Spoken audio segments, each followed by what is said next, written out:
TWU, Local 100, is comprised of members like Zeke Reed. Zeke is a welder and a fabricator in the 207th Street overhaul shop.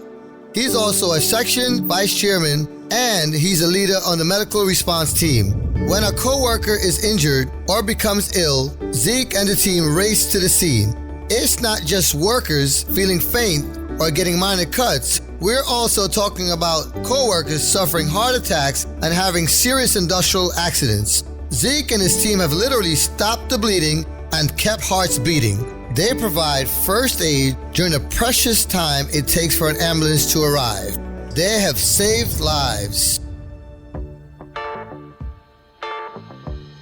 Like many Local 100 members, Brooklyn bus operator Colin Kilkenny had a talent and a passion before joining transit. He sang in an R&B and soul group. He also sang at his church. Since being hired, Colin has shared his talent with Local 100 in times of celebration and of mourning. Colin performed at an event honoring a bus operator with 50 years on the job. On another occasion, he sang as a funeral procession for a deceased bus operator drove by the Flatbush Bus Depot. Colin was there, standing outside in the rain, singing a hymn for the mourners.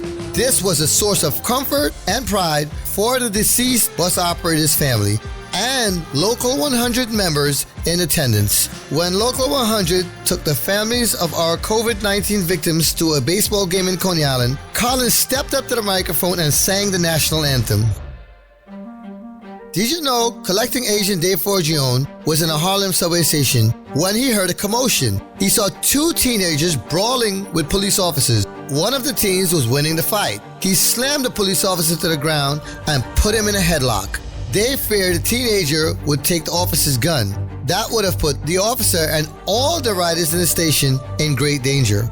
Dave did not hesitate. He intervened. He helped subdue the young man who had a previous arrest for gun possession. Although Dave is too humble to be comfortable with the word hero, there is no doubt in my mind the word fits him perfectly. He is a true Local 100 hero. Tanya Thompson thought she was going to die.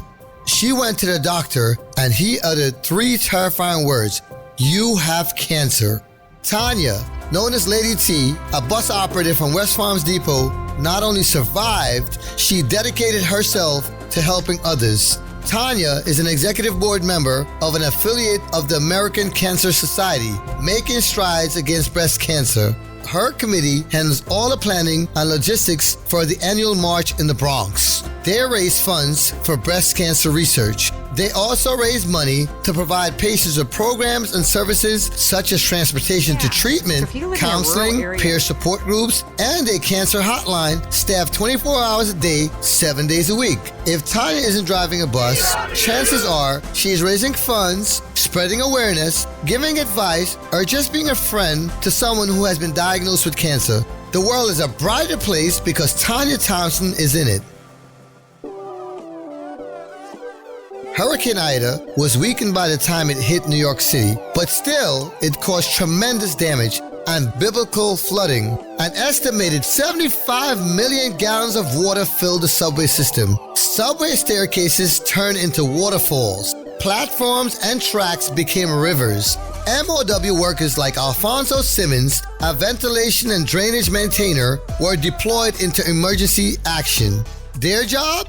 Pump out the water. Get the system up and running as quickly as possible. Simmons, the Local 100 section chairman, was dispatched to the Newkirk Avenue station in Brooklyn. The tracks, including the electrified third rail, were submerged under 4 feet of water. That's because the pumps in the station became overwhelmed and malfunctioned. The drainage system was also clogged with silt and debris. Simmons worked 16 hours straight battling the flood. He is representative of all workers doing tough jobs behind the scenes. They too deserve recognition. Cesarina is a bus monitor for students with special needs. She helps get the children on the bus, takes care of them during the trip, and delivers them safely to their teachers at the school in the morning and to their parents at home in the afternoon. She is also raising 2 boys of her own.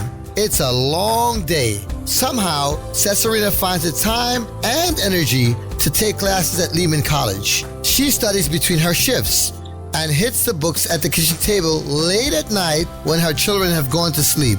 I'm happy to say Local 100 has been able to lend a hand. Last year, Cesarina won a Local 100 scholarship. Helping to defray the cost of education is one of the greatest things we do as a union.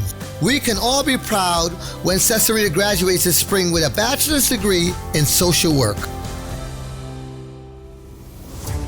All hell broke loose on the subway on April 12th. A deranged gunman riding a northbound N train in Brooklyn set off 2 smoke grenades and then started shooting riders. As the train neared the 36th Street station, 10 riders were shot. This was the worst mass shooting in the history of the subway.